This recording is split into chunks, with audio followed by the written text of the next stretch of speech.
Welcome to the Babblery. Working, parenting, playing, voting, advocating, and creating as women. As women.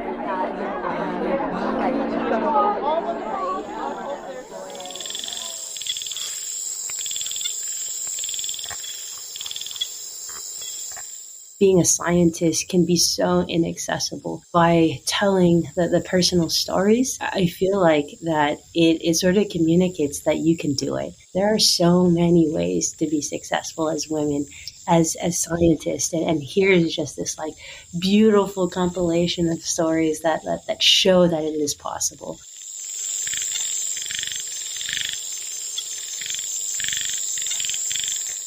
This is your host, Suki Wessling. Herpetology is the study of reptiles and amphibians. I suppose I've known that there are herpetologists in the world much of my life, but I hadn't paid much attention to who they were until I noticed an intriguing publication, Women in Herpetology, 50 Stories from Around the World.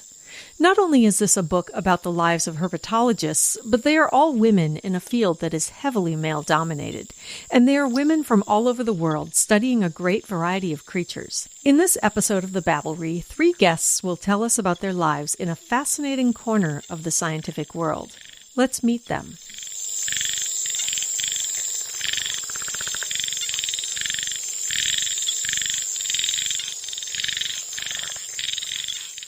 Hi, everyone. My name is Jess Hua. I am an associate professor at the University of Wisconsin-Madison. And in this role, I oversee a research program where we first seek to understand how environmental change influences aquatic ecosystems, specifically amphibians. And then secondly, we are interested in understanding how non-traditional resources like art, graphic novels, and citizen community science initiatives can broaden participation in science. I have been here for 2 years now and really do love Wisconsin. Hi, everyone. My name is Umi Laila, and so I'm originally from Indonesia, but somehow I now living in Germany. I've been 10 years living in Germany. I was studying before, for my PhD, but then I got a postdoc, and then now I'm basically a researcher at the Leibniz Institute for the analysis of biodiversity change in Hamburg, Germany. And I'm interested in studying amphibian and diversity in Asia in general, but particularly Indonesia. I've been focusing my research to understand the diversity and phylogeny of this particular group of frog that is from the that has special adaptation, so because they live in the cascading stream habitat, so they develop a unique adaptation in their tadpole. So their tadpole has really big sucker in their belly to help them basically cling on a rock to not wash out. So then I'm trying to understand how, everything about this tadpole and this group. Hi, my name is Sheila or Sinlan Pu. I grew up in Taiwan. I'm a behavior ecologist and conservation biologist. I have kind of lived, studied all over the place. So in South and Southeast Asia, and Central and South America, and then kind of in different places in the US. So I'm currently in Tennessee. I work for the Memphis Zoo, where I'm the curator of research here. And then I have an adjunct position at Arkansas State University. In my role at the zoo, I would say it's kind of I wear a lot of different hats, but mainly is to do research that shows us how zoos can be effective as a scientifically forward organization for in situ conservation. So how can we use the information we know at the zoo to help species that are not doing so well in the wild? And then as a part of that, I also do a lot of outward facing kind of science communication things to make people know that there's research going on at the zoo and that the zoo is contributing to conservation. Here's Umi talking about the origins of the biographical book project, which she started with fellow herpetologist Itzue Caviedes Solis.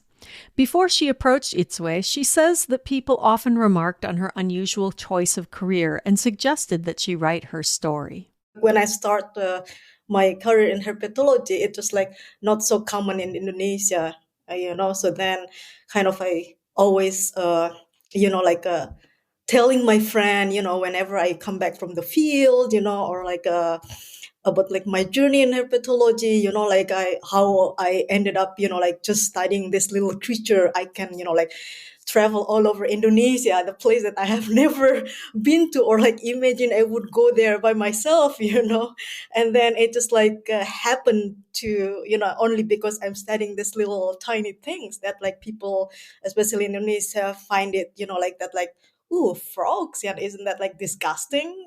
I had that idea kind of like even more, yeah, like kind of like I think I need to write, but maybe I don't want to write it myself, maybe having like more people would be nice. So then I been friend with Itsue, like for some years at that time, and then so we traveled together in for the World Congress, and then so in one of the day, like so we hike, and then somehow I don't know, it just like the moon is just like make me just like, oh, maybe this is the time to, like pitch to Itsue.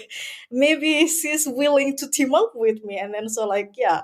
And then so in one of this conversation, I just like, hey, Itsue, I have this idea. What do you think? If we write a book, like about a woman in herpetology, how, like we ended up in where we are now, what do you think? And then so like, and then like, oh, that's a really great idea. Yeah, yeah, yeah, of course. Yeah, let's do it. Umi and Itsue knocked the idea around for a while, but realizing they hadn't made progress, they reached out to their friend Sheila Poo, who does research at the Memphis Zoo. So Umi and I have known each other for, it's been 14 years now. And so we first met my first semester as a graduate student when I had just moved to Singapore from the US. We had, a conference, and we met, and we actually roomed together after kind of only meeting for a day or so. We were young students at this workshop. And we've, stayed in touch on and off throughout the years. There's not that many, people, let alone women, doing herpetology in Southeast Asia. So it's a very small group. And when Umi, called me or said that, I have a project idea, can we talk? I thought, great, we have a research project. This is going to be wonderful. We're going to work on some amphibian project. I can do field work with her. I've always wanted to, travel to these parts of Indonesia. And she was either had finished or was wrapping up her PhD. I think, oh, this is great. This is going to be a great excuse to, do branch out in my work. And then she talked about this.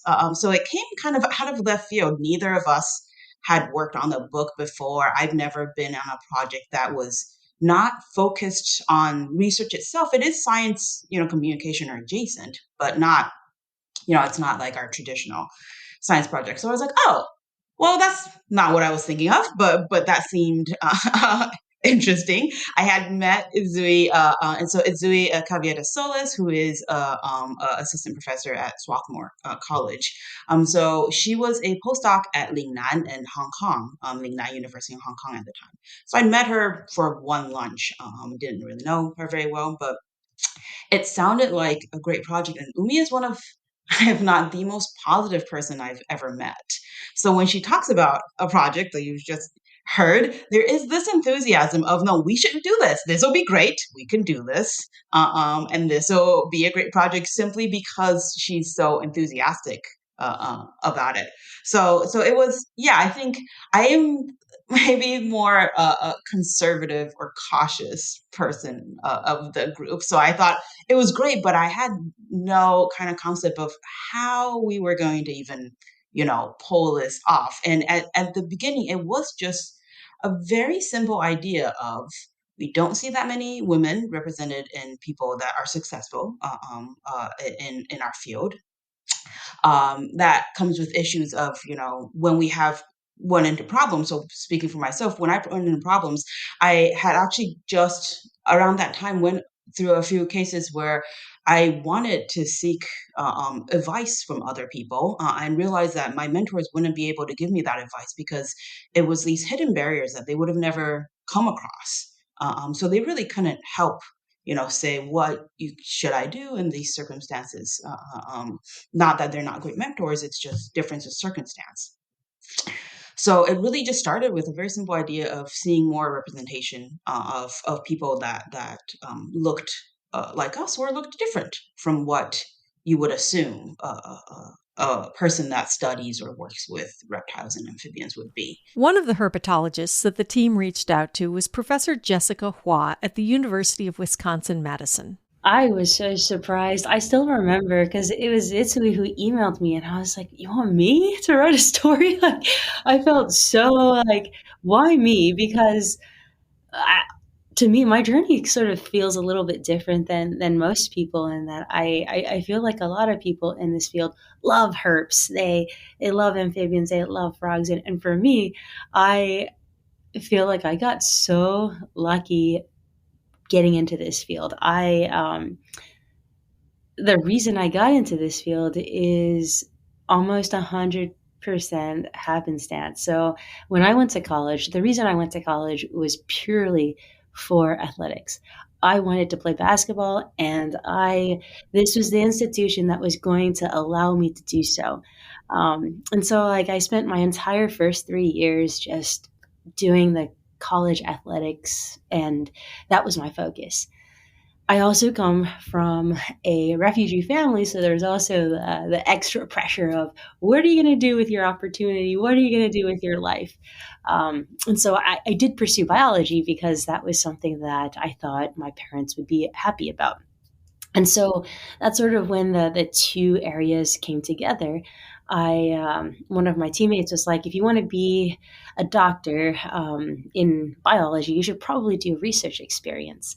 And of course, everything was so far behind for me because I was just so focused on playing sports that by the time I applied to a research position, there were only two positions left. I could have either worked with a plant or with an amphibian.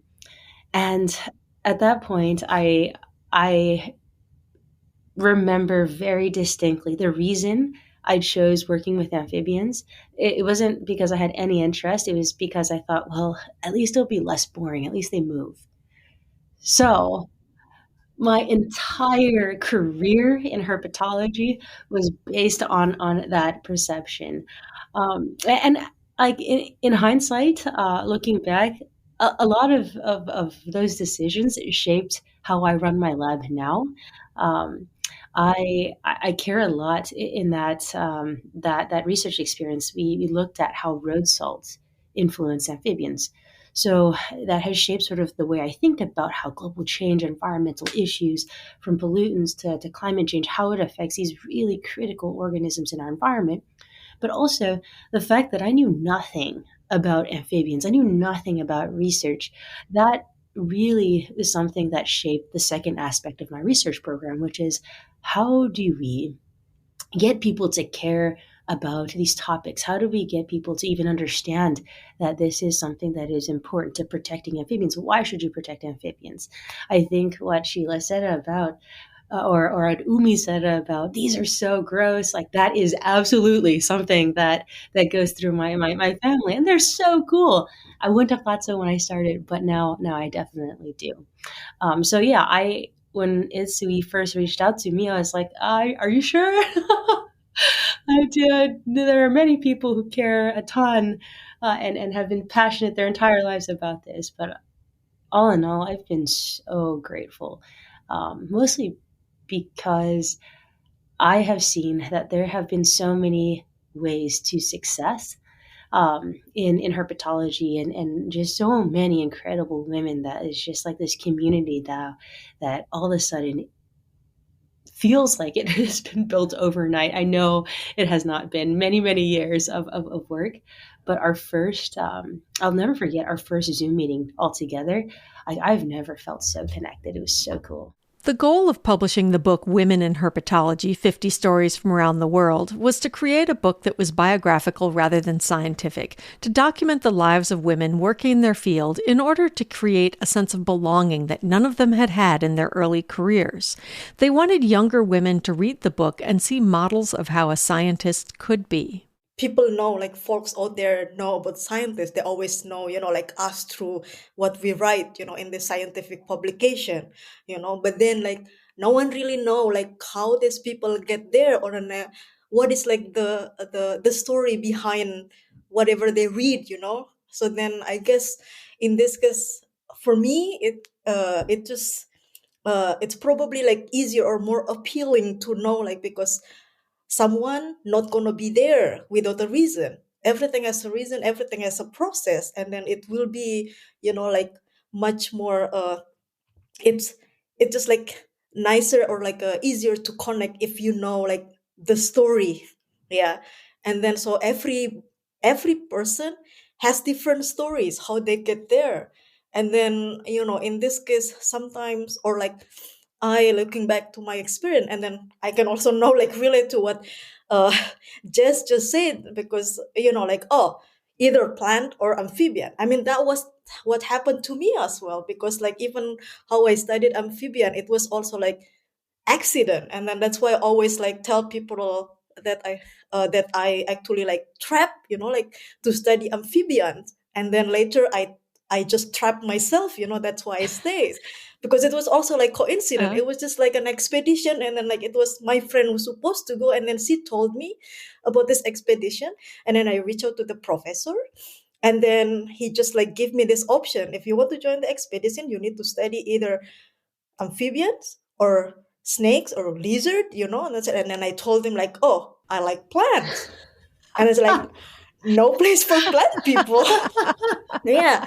So then, just like from that one story of myself, then I realized that, like, the story behind everything that what you see now, it's like, I guess it's more important because it's giving you explanation. Mm-hmm. So I guess that is like one of the reason, or like the connection.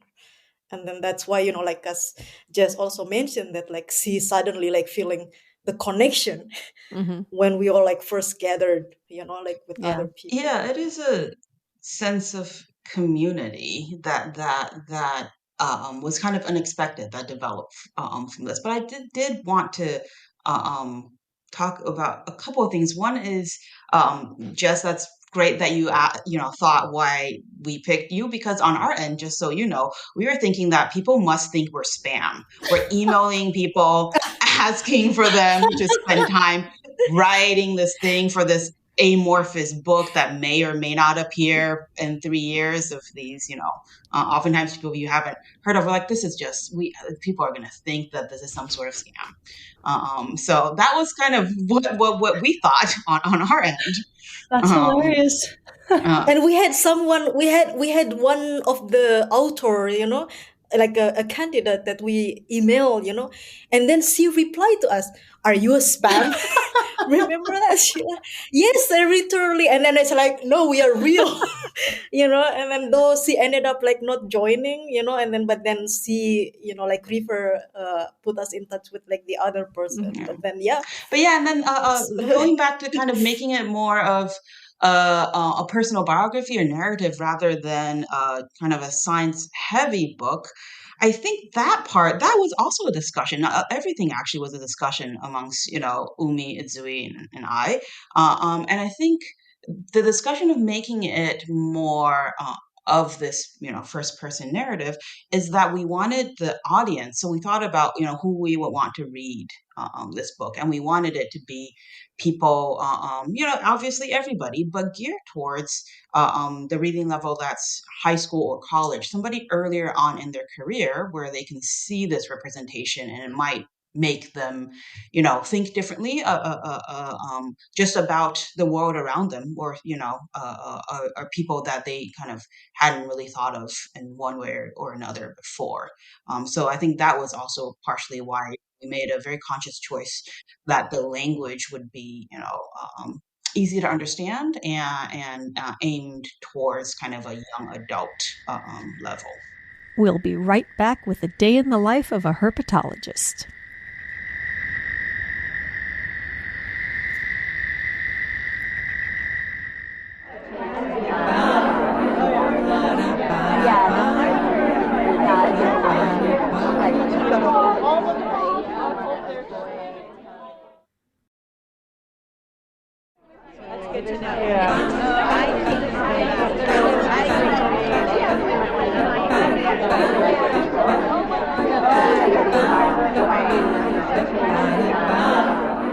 You are listening to the Babblery.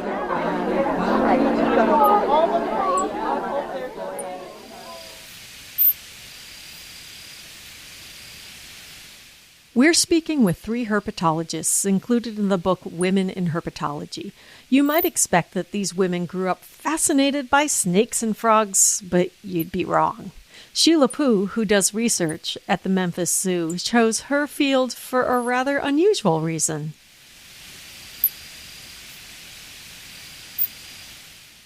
I'm sure for different people in different professions or different walks of life, there's this myth of what is the perfect form of it, right? So for a professor, let's say a research professor in biology, the picture is often drawn of a person that, loved this biology as a kid, was out in the woods and, as a 5-year-old, let's say caught a frog and decided that this is what they were going to do forever.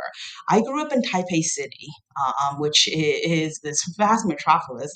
And it's not something that I ever thought of. It's not even something I thought of when I first went to college. And then you realize that there are other people, and I read just a story and I realized that there are other people that you kind of fall into it. And it's a perfectly legitimate way to build a career, but you don't often hear of those. I was an undergrad and I was in a biology class. I should say that I picked biology because I was an international student studying in a second language. And I thought, well, biology is easier to study because history is so subjective and, literature is based off of your upbringing. And biology, I just need like a dictionary. I can translate and I'll be able to learn all of this. So I switched fields, decided I would take some biology classes. And the graduate student came into our classroom and wanted some extra undergraduate labor, free labor, and said, here's a picture of a frog. Does anybody want to volunteer in my lab for free? And I thought, well, that sounds fun. I mean, I didn't even know that that would be, a valuable thing to do. I just thought I had some extra time and, why not? And that, led to now what has been a career. So it is really by happenstance.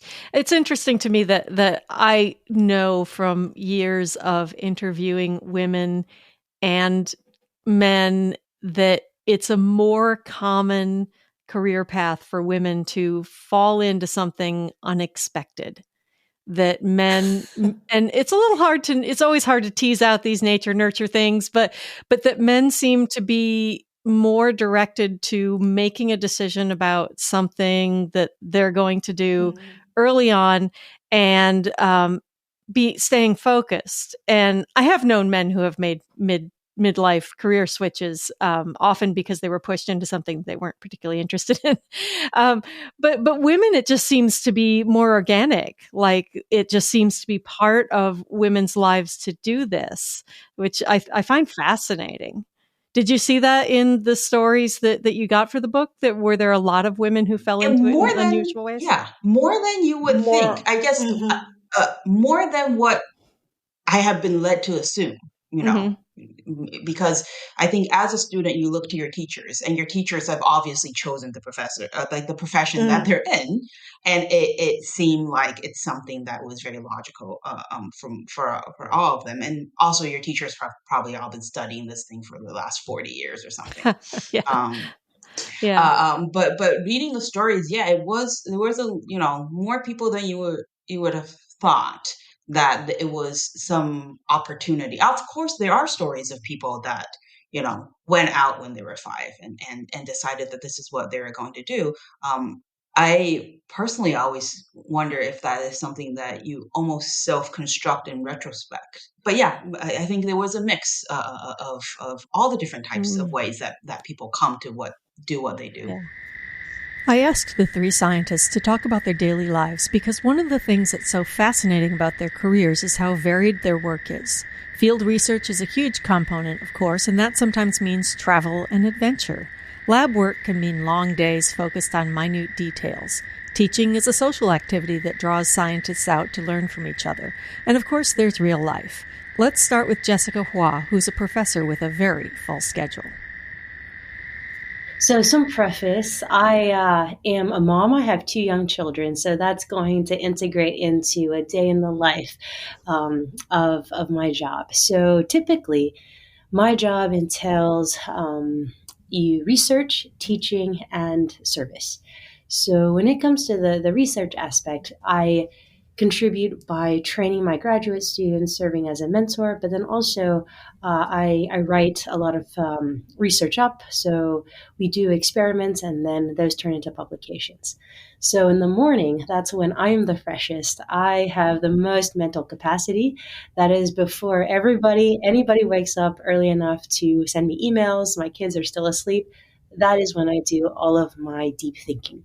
That includes things like writing, editing, thinking about experimental designs, writing grants. That is before 9 o'clock.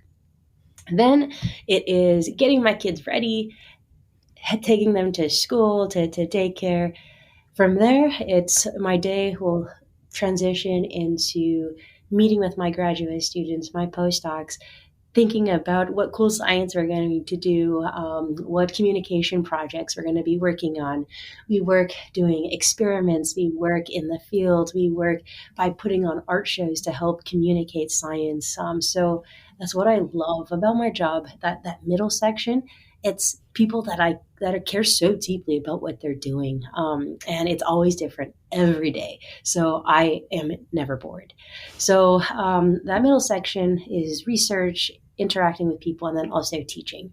I teach a class in ecology, pollutants, and you. It is a class thinking about what pollutants do to the environment, who is responsible for protecting the environment, and how do we take what we learn in a college setting and communicate it to the broader public. So we talk a lot about how being in the university setting is a privilege. We have the time to think and read to understand, but how do we take that information and translate it so that it is accessible to the broader public? So that's what I am currently teaching at the moment.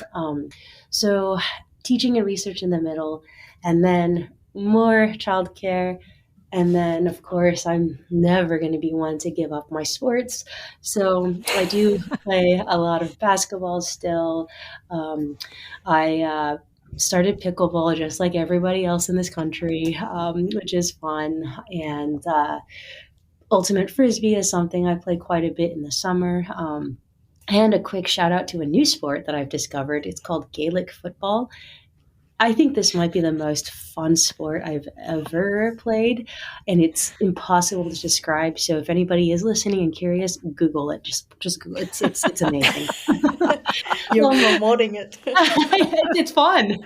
Yeah, so that's my day. Here's Umi Arifin talking about her life as a researcher in Germany. Well, I mean, I'm impressed with you. I mean, like in general, okay, I can start my, like my day by before I telling you about like my day. I think I would really, like say my admiration to like any mom, who is, like doing things at home, but also like doing whatever they want to do, like Jessica, I mean, like every time I listen, like someone, like a mom who like explain how they look like, it's just like, wow, you're amazing. Your day is like really structured. I guess it's like, because you have, like the things that make you, like able to structure everything a little bit better than like me. Let's say in this case, I don't have obligation yet with like family. So basically I have the whole time, 24 hours just for myself.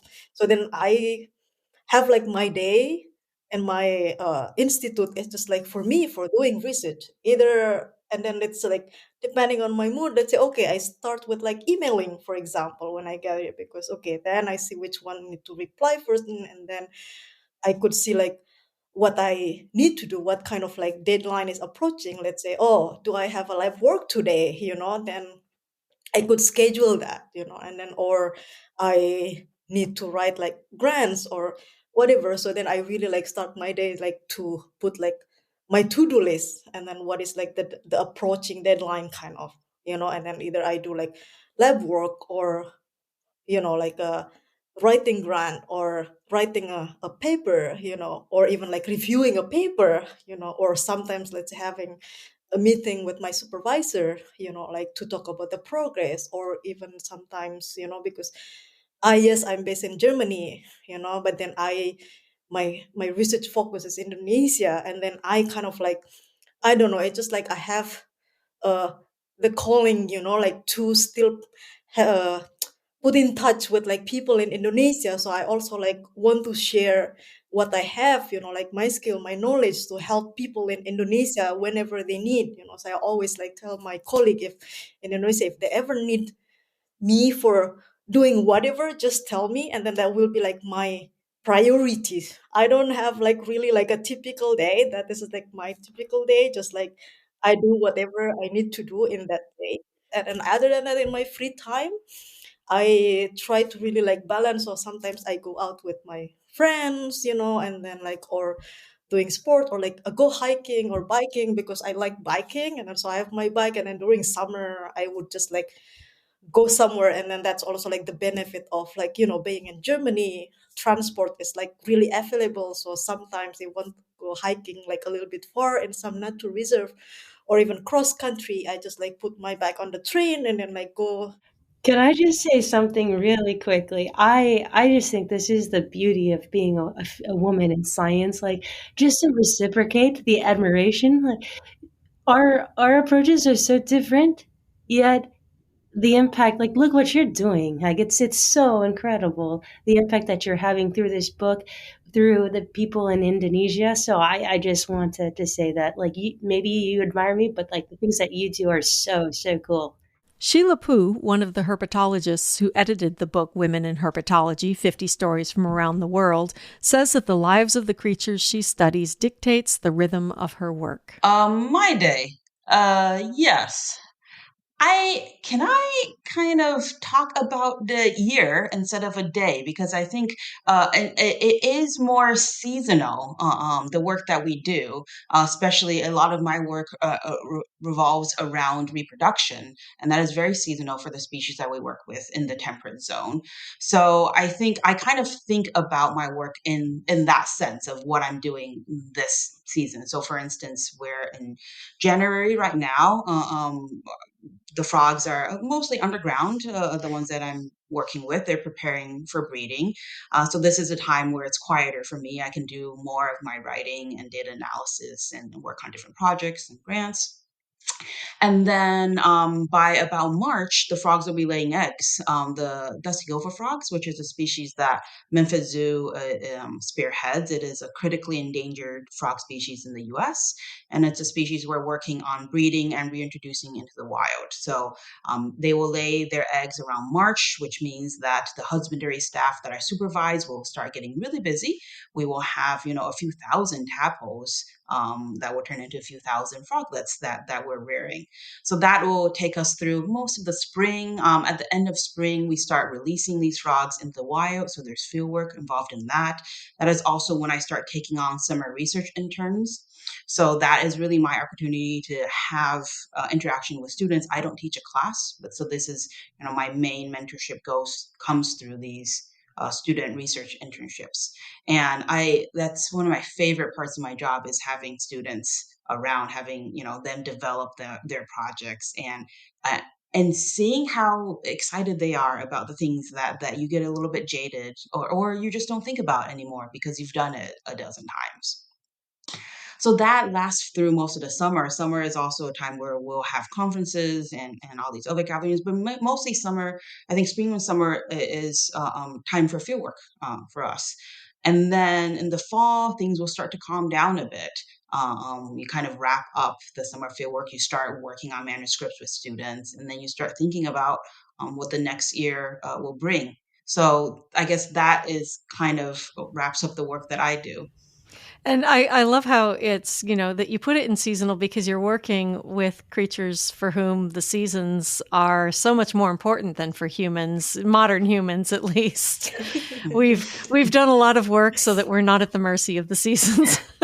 Yeah, and I'm sure Jess and Umi will know this, is that whenever we take on students, the first thing you say is your schedule is dictated by the animals or the subject that you Yeah. work with, right? Yeah. So, Exactly. especially the stuff that we do, it's not when you're working with live animals, it's not a 9 to 5 job. It is not a Monday to Friday thing.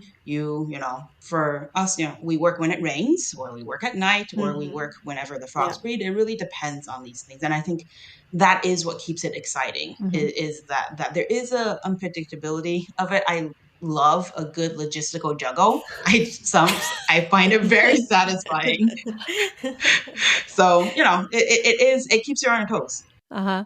So I want to stick with you, Sheila, because you said something earlier that I thought was really interesting, and it connects with one of the questions I have, which is I wanted to ask you all about your experiences as a female scientist in the field. Herpetology is one of the least gender balanced scientific fields. And one of the reasons seems a little obvious because we, culturally, I don't know about the Asian cultures that you all come from originally, but at least European culture, there's the whole, what are little boys made of? They're made of snips and snails and puppy dogs' tails, right? And that there's this idea that boys like these gross things and girls want to stay clean and dainty, which of course is ridiculous. But you mentioned, Sheila, the hidden barriers that you said that when you wanted to seek advice about hidden barriers, your male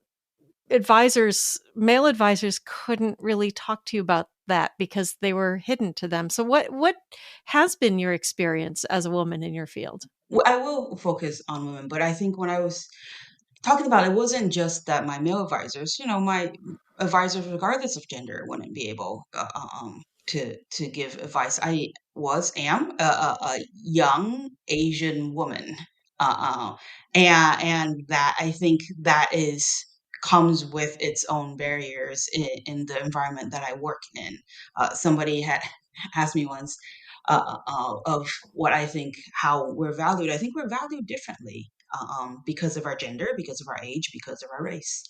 One of those things will change, and hopefully I'll be older and know how that would differ. But the other two things I can't change. So it's a little bit hard for me to really know what the other side of that looks like. And I think that, yeah, and I think personally, it took me quite a while to realize that was even a barrier, because you're looking outwards. So especially in the I came to the U.S. for undergraduate education, and you sometimes don't see how different you are. You don't really see how other people are perceiving you.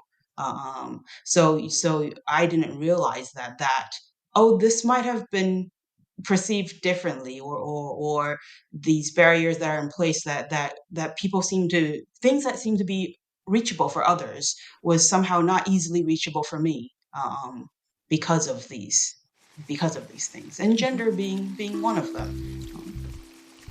But I think gender by no means is the only thing, and it's hard for me to disentangle how much gender versus the other things are playing into this.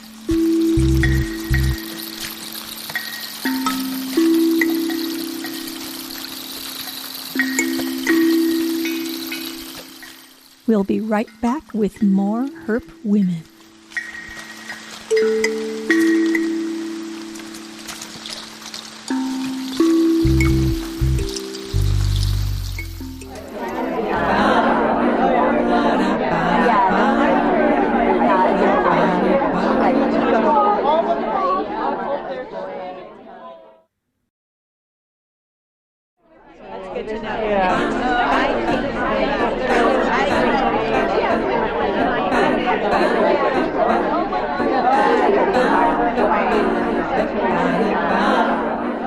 You are listening to the Babblery.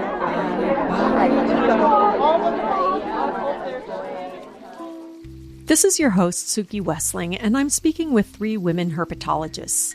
We've heard a lot about their lives as scientists and also the unusual career paths that many women scientists take.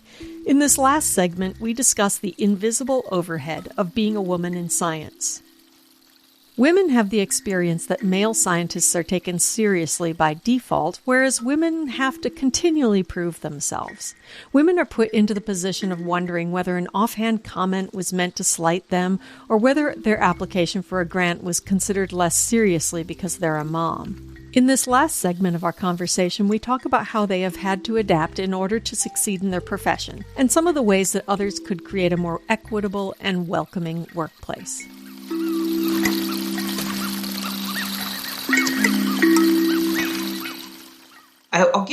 We've been talking quite generally, and it's easier to talk in these general terms. So I'll give a very specific example. For me, is that I had an instance where I had a very harsh comment from somebody professionally about my language abilities, and some criticism of not being a native English speaker. And that's when I realized that, all of my mentors were native English speakers. So I can't really ask them in this instance what I should do. And sometimes it's not this general of how to make me feel better. No, it's not like that. It's specifically, strategically, what you should do with your career. Is this something that I should complain about? Is this crossing a line or isn't it? But it's a line that they don't see. So it's harder for them to tell me, is this experience within reason? Is it not?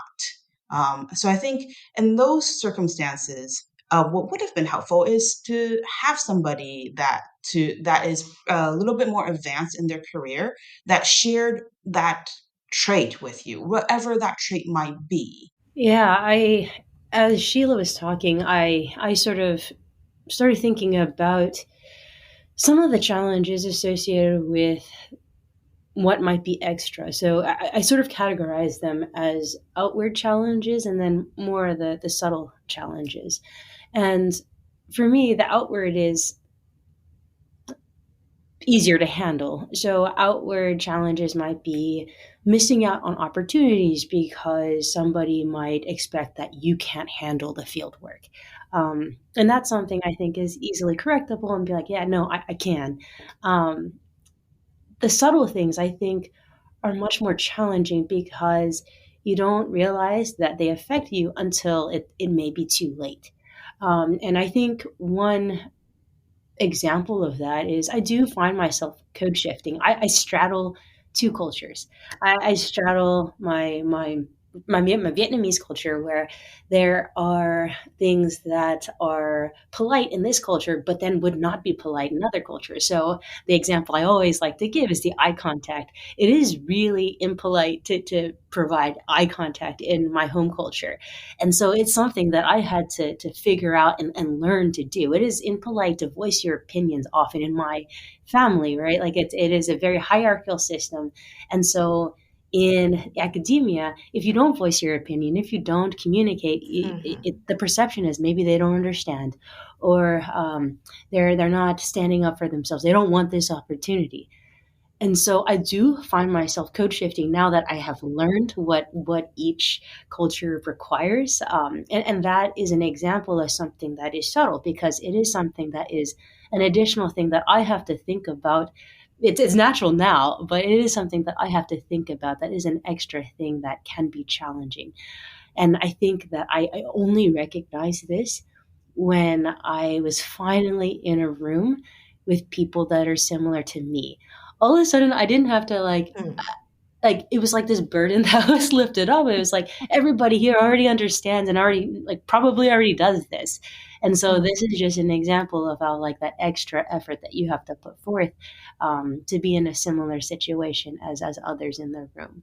Specific to me, I think an outward thing that has happened is when I became pregnant with my first child, I had a colleague come up to me while my husband, was right next to me and asked me, "Wow, are you sure? I mean, I would have never done this pre tenure. And I was standing there and I was like, oh, thanks. This is great. Are you going to tell my husband that too?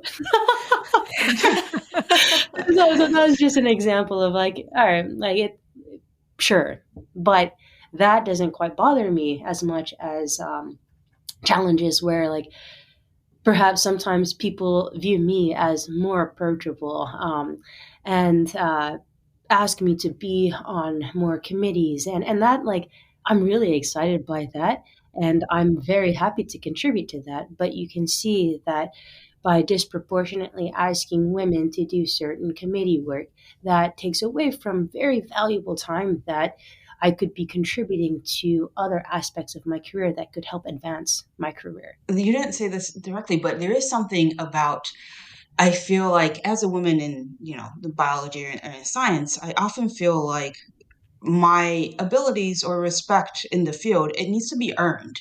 And somehow the same Yeah. respect is freely given to any male that walks into the room. So there is that. And then that way, because of that, you have to do extra because you have to Mm-hmm. earn your credibility. So then the time that you're spending to do that, somebody else is already ahead. Yes. Yeah.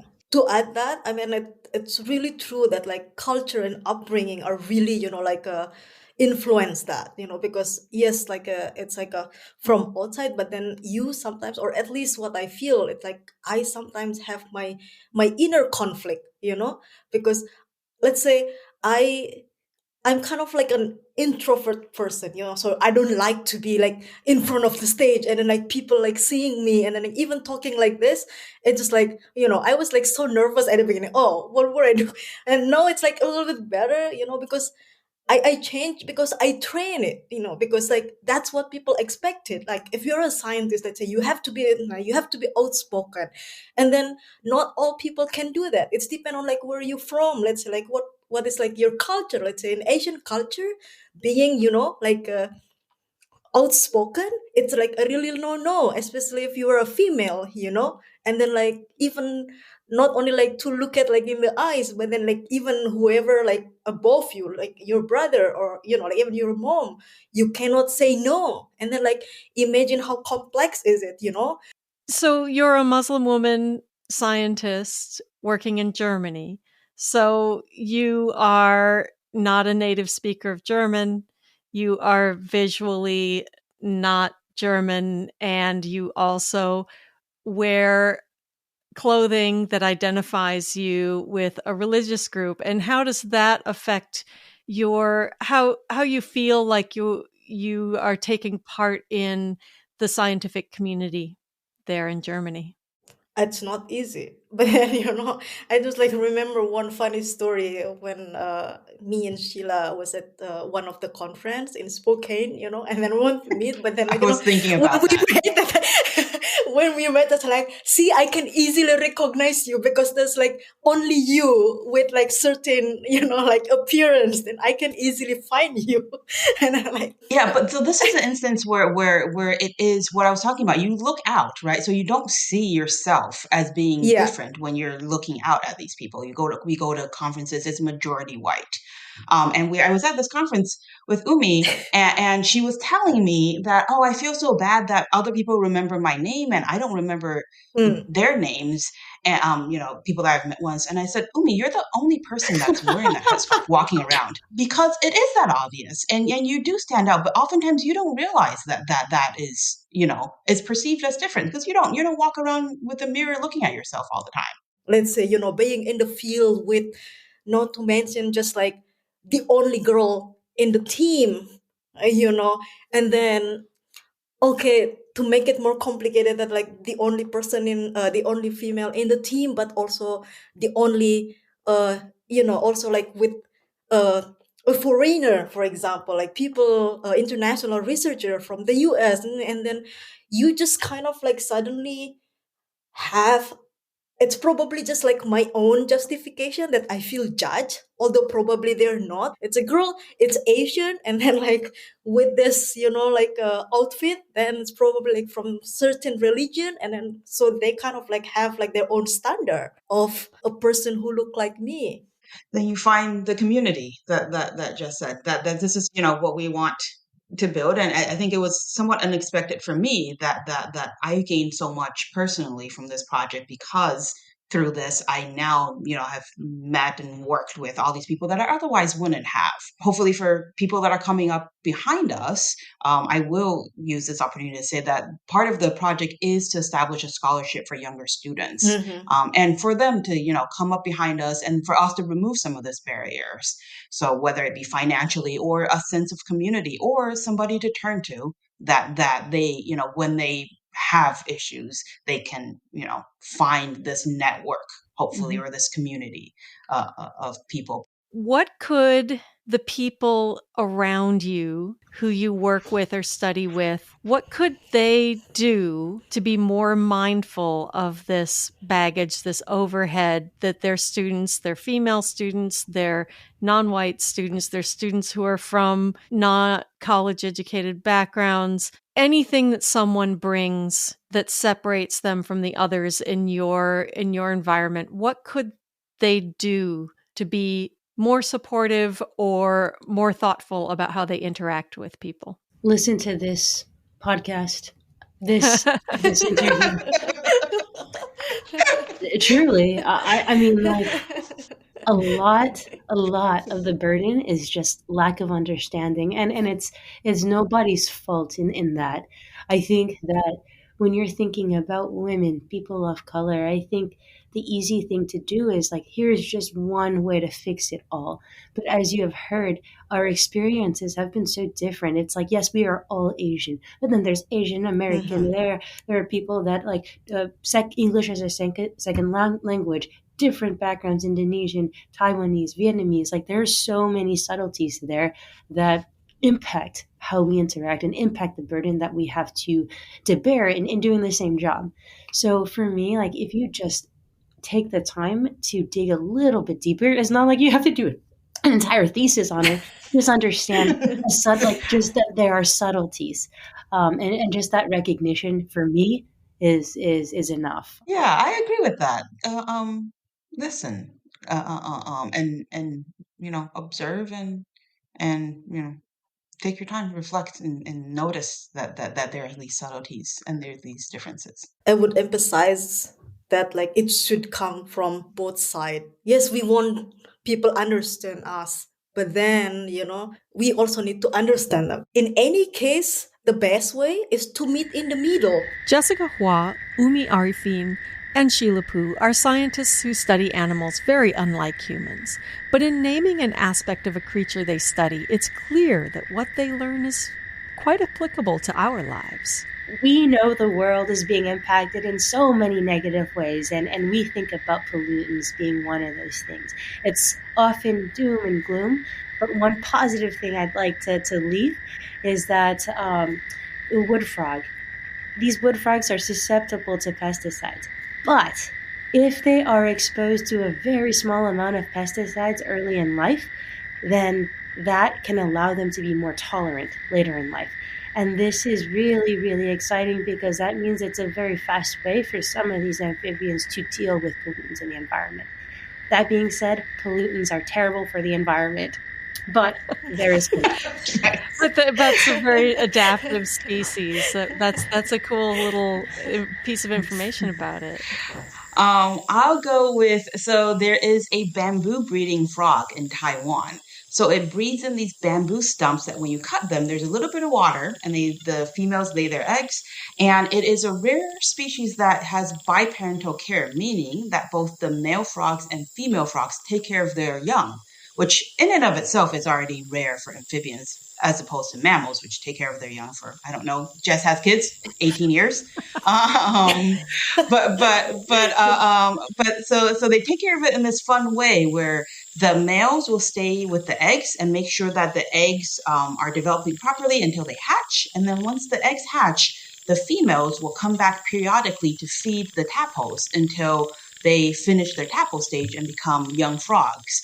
So I like to think of it as a nice example of equitable care between the sexes. Okay, my turn. It's hard, but then maybe I just pick the the group that I'm currently studying, like there's oranid frogs, the tadpole that has like a belly sucker.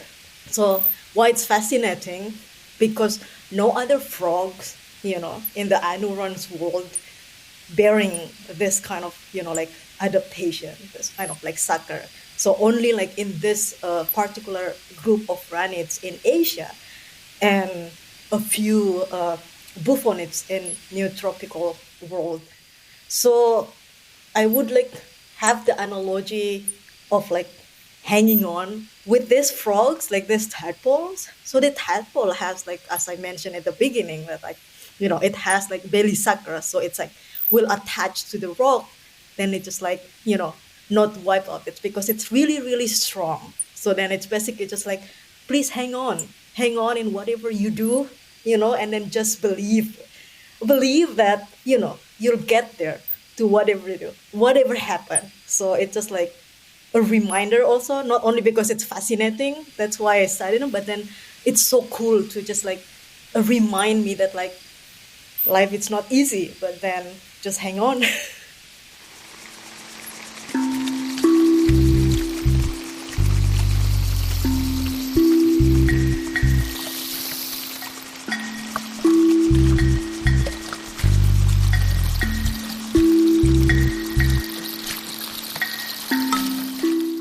In other words, these creatures take care of each other, adapt to a changing climate, and never give up. That's a recipe for success, if I've ever heard one.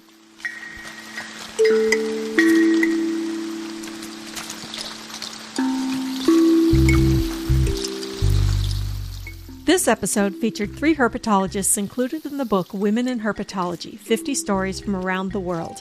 Thanks to Jessica Hua, Umilaila Arifin, and Sheila Sinlan Pu for sharing their work and their passion with us. You can learn more about the book on Babblery.com. Nature recordings are from the interviewees, and the song Poison Dart Frog is by Julian Winter on freemusicarchive.org. Thanks for listening.